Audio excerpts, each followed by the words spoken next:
From today, this is my house. Do as you please, Tom said, looking at me triumphantly. A slight smile crept across his face as he spread his arms wide, joyfully scanning the spacious room as if he were dancing. The house we're in now is my family home. My father was a wealthy man and had a passion for this home like no other. This house, the crystallization of his zeal, is worth a whopping $200 million. My father lovingly built this house and left it to me just before he passed away recently. Now, my husband insists that this house, which I inherited, is his. Does my husband think he can make my inherited estate his own? Although I explained that the inherited estate is my property and he has no rights to it, he only smirked with satisfaction. I'm not lying. Have proof if you need it, my husband said. The evidence that my husband showed me confirmed my name is Emily, and I am 38 years old this year. I work online at an internet bank, learning about the importance and risks of money.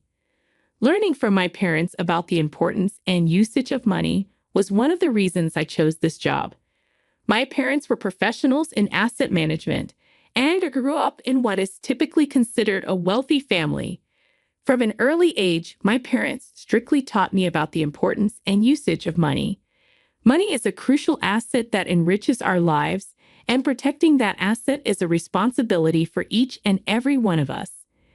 These words, which I had heard so much from my father that they could become tiresome, resurfaced in my mind.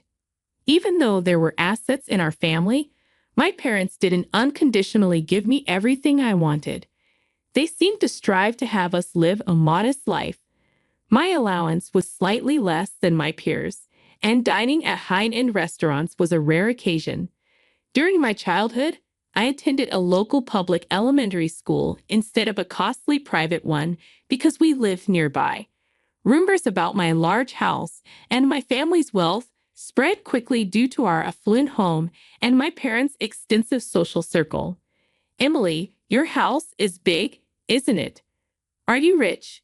That must be nice. Getting anything you want, right? Of course, you have the latest games too, right?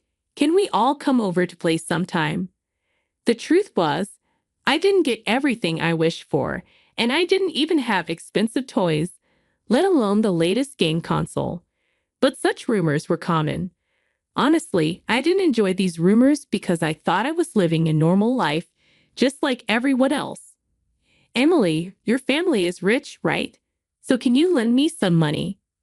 Actually, I accidentally broke Karen's game console, and I have to compensate her. I don't have any money right now, I replied to Catherine. Catherine and I had just become classmates in the 5th grade. Didn't you tell your parents? I can't. I'm afraid they'll scold me, Catherine pleaded. That's why I'm asking you, Emily, Catherine insisted. I was worried that if I refused, it might make school life awkward from tomorrow on. However, I was prohibited from lending money by my parents. I'm sorry, Catherine. I don't have any money right now, I said. When I refused, Catherine left with tears in her eyes. You turned down Catherine's request, didn't you? You're rich, aren't you? Then lend some money to your friend, Catherine. She seems to be out of money now, Karen said, listening to our conversation. I wonder why I was being involved in this even though I had nothing to do with it. I thought to myself. However, I continued to explain that I couldn't lend money because I didn't have any. For a while, Karen responded, I get it. Money is more important to you than your friend, Catherine, huh? It's just worse to abandon a friend. There's no way you don't have money being from a rich family. Why do you lie? You're just the worst. Leaving those words behind, Karen walked away. That day's event sparked malicious rumors about me to start spreading. Karen and Catherine started spreading baseless lies to others, such as that I had hid money from the two of them and hadn't compensated for the broken game console, and so forth. The teachers who caught wind of the rumors quickly grasped the truth and severely warned the two girls. However, that ended up exacerbating the situation. The malicious rumors from the two girls escalated day by day, spreading throughout the school, and eventually reached my parents' ears, prompting my father to visit the elementary school. Eventually, a meeting between parents took place, and the situation started moving towards resolution. Since hearing their insincere apologies, I have kept my distance from the two of them. They, on their part, occasionally glance and sneer at me but don't talk to me directly. At dinner that day, with a smile, my father advised me as follows. Listen, Emily. Say no firmly because lending money is forbidden by your parents. You don't have to say whether you have money or not. If the other party insists, just say you'll ask your parents. Even though it's forbidden, I've had enough of troublesome matters related to money. And nodded deeply to my father's words, keeping them in my heart. Thereafter, I refrained from bringing up money myself. After graduating from elementary school, I reduced opportunities to invite friends to my house as much as possible and tried to focus on internal qualities in my relationships.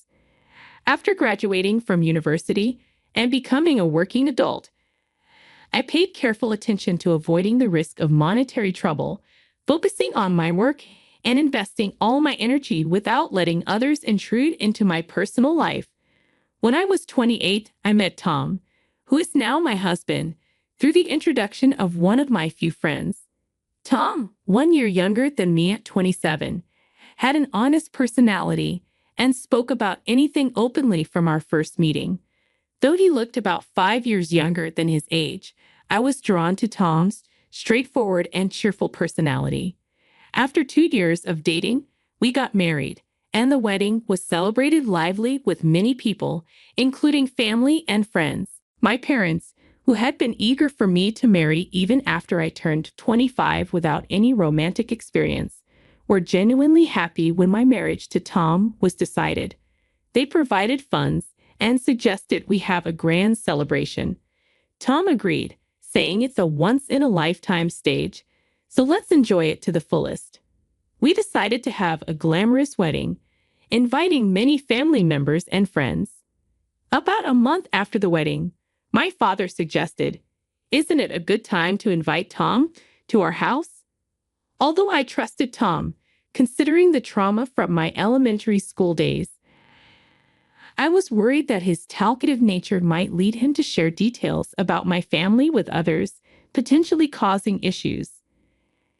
Having been married for a month, I resolved to disclose everything I had hidden thus far about my family and invited Tom to my parents' house. When Tom arrived at my family's house, he stopped in his tracks, oddly astonished, and remained open-mouthed, immobilized by the eye-opening encounter. "Emily's family is so wealthy," he remarked after the meal and on the way home. Tom was engrossed in asking about my wealth and assets, continually bringing up the topic of money. I told him I didn't know much about the financial situation at home, but I felt uneasy inside. A few months later, I received a call from my mother. "Your father is going to be hospitalized soon." I was lost for words, completely taken aback. "Actually, your father hasn't been feeling well lately. He's getting hospitalized for a thorough examination. Did you notice he didn't eat much when you brought Tom over?" Reflecting back, I remembered that my father did not eat much that day and seemed somewhat emaciated. "So I have a favor to ask, Emily. The detailed examination results will be out this weekend. Can you be there with us?" "Of course, Mom. I'll be there, so don't worry." I was profoundly concerned about my father. On Saturday, I went to the hospital with my mother. My father seemed cheerful. Somehow, he looked frail when I spoke to him. My father greeted me with a gentle smile and said, "Emily, I'm sorry for making you worry. I guess I'm getting old." After some time, I was informed about my father's medical condition by the doctor. It was found that he had cancer in the pancreas, and it was at stage 4. Furthermore, the cancer had already spread throughout his body, making surgery difficult. I was at a loss for words, and my mother was in tears. Why? He always took care of his health, she lamented. My father silently listened to the doctor's explanation. The pancreas is hidden behind other organs, making it difficult to detect early. Often, by the time it's detected, surgery is difficult and the cancer is hard to cure. Upon returning to the room, my father spoke with a determined expression. I'm sorry. I want the two of you to live happily from now on. We couldn't stop our tears upon hearing his words of resolve. From that point on, I made it a point to spend as much time as possible with him.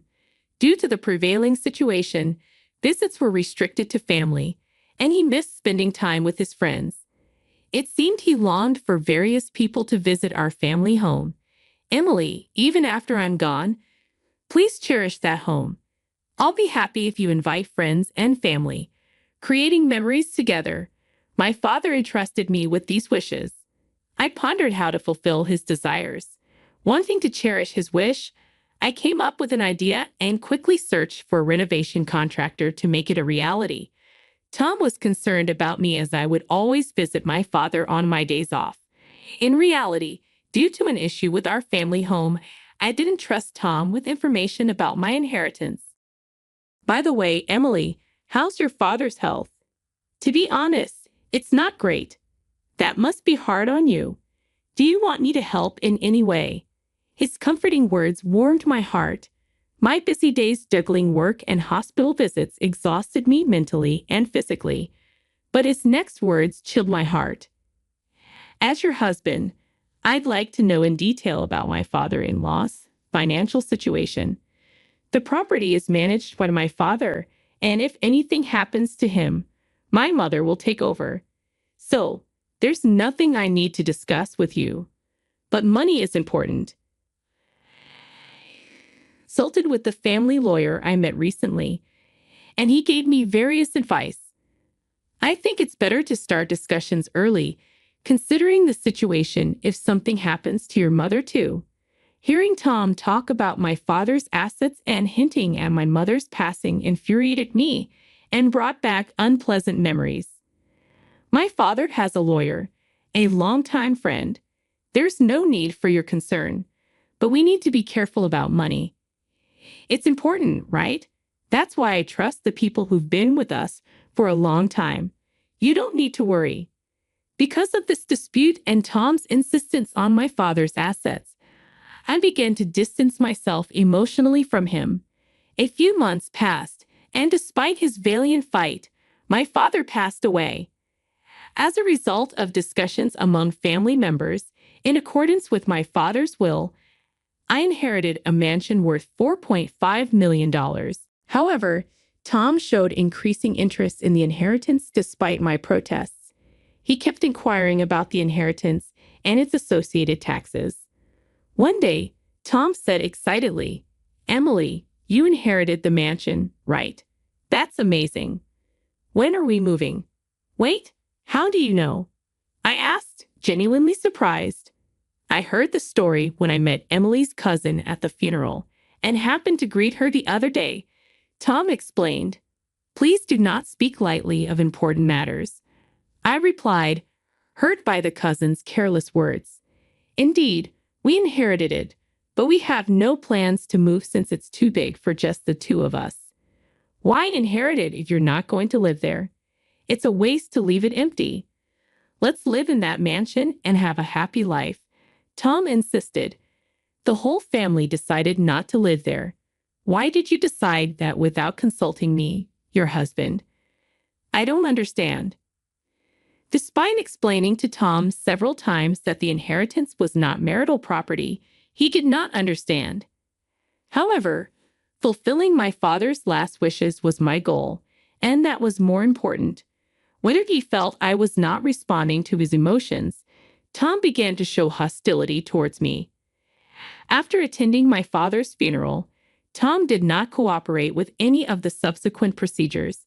Even after the funeral, the bereaved family had a mountain of tasks to do, and every day was spent rushing to the next.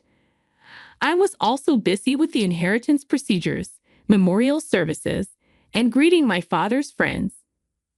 After 1 month, then 2 months passed since the funeral. When I finally began to regain some calm, Tom said with a slight grin as I came home, "Emily, there's something important to talk about." Wondering what was going on, I listened as Tom suddenly began. "I changed the ownership of your family home to my name. Here are the legal documents as proof."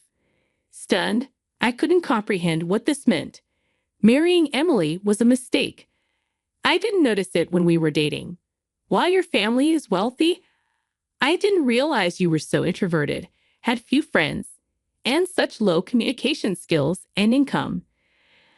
I put up with it because you were diligent with the housework when we first married, but I can't stand being with you anymore. However, I'll hire you as a housemate. The pay will be low, but at least you can live in the house your father left you. What will it be? If you refuse, it's divorce. If you don't want to be a maid either, you have no choice but to leave." With harsh words thrown at me, I emotionally retaliated. "Don't say such unexpected things out of the blue. Change the ownership. You can't just do that on your own."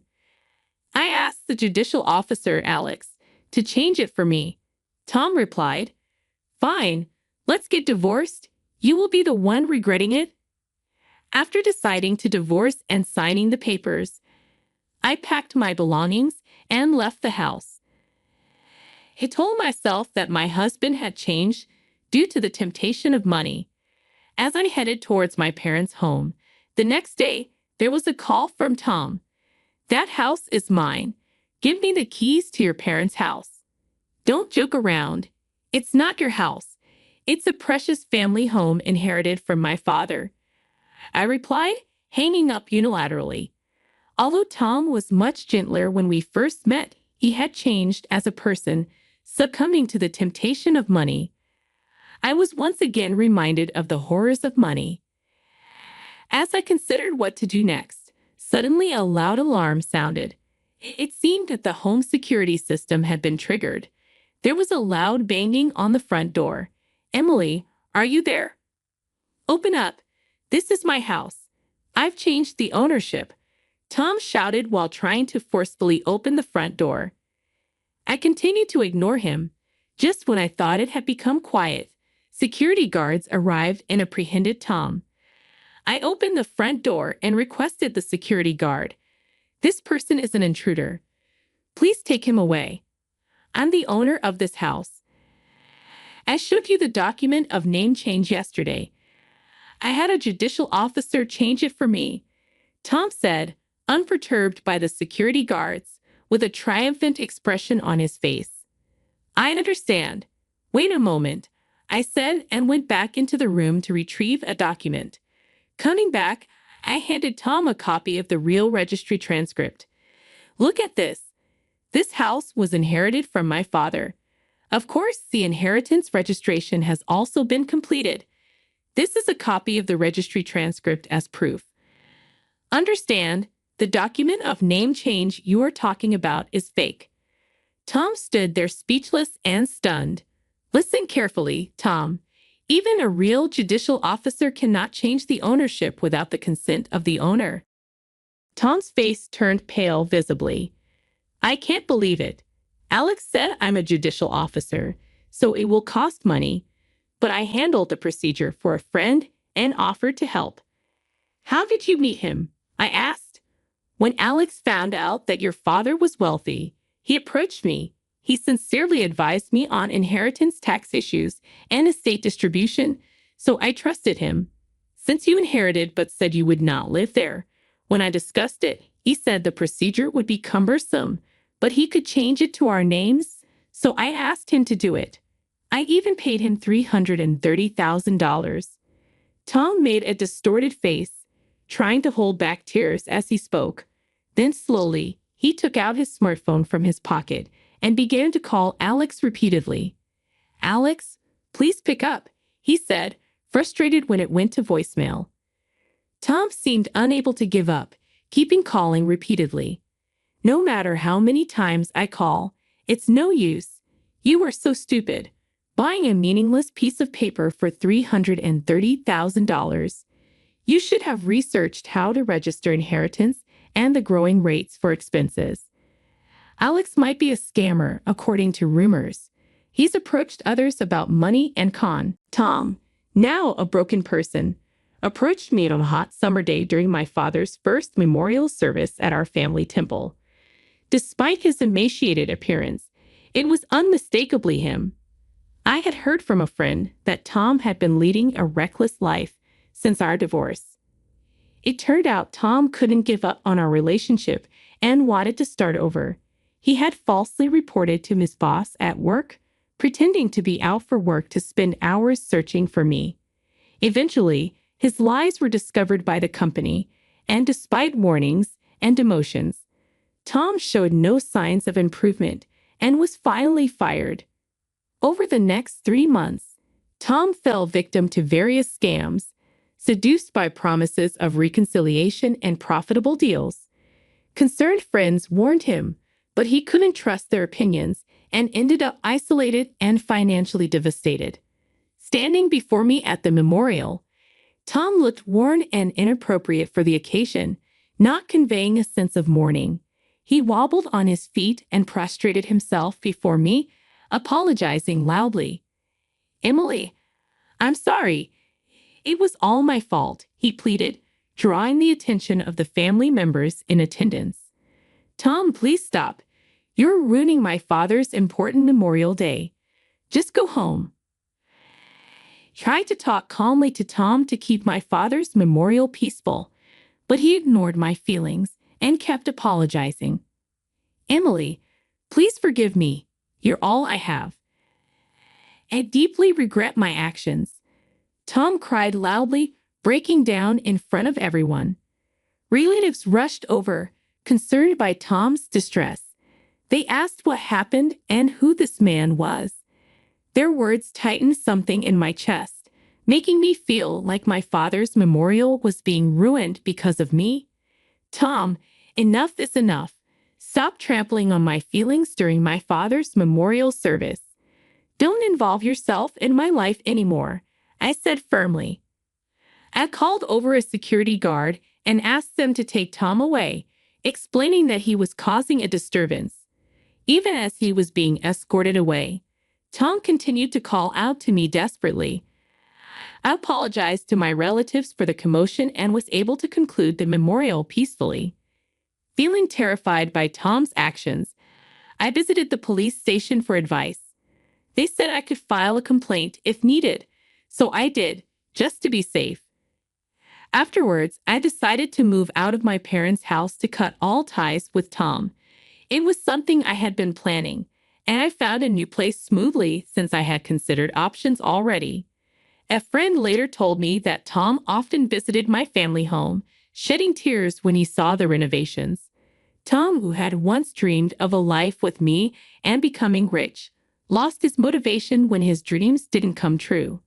He lived his days quietly, watching TV one day when he saw a news segment about Alex, the judicial scribe who had deceived him, getting arrested for another fraud case. Tom started believing that those who do wrong should face consequences and began seriously looking for a job. Eventually, he found a fulfilling job. Later on, recalling my father's words to make our family home a memorable place by inviting various people, I decided to turn it into a rental villa. I discussed the idea with renovation experts early on, and the renovations went smoothly. Now, my mother and I run the renovated family home as a rental villa together. When Tom visited, he saw the transformed state of the home, already operating as a rental villa. It's in a great location with a spacious garden, loved by many guests and running smoothly. I have more opportunities to talk with my mother as we manage the business, and I feel happy knowing that this rental villa is fulfilling my father's dream. Dad, you'd be so happy to see your dream come true. I think every time a guest arrives, I'm grateful to be able to operate this rental villa that was my father's dream.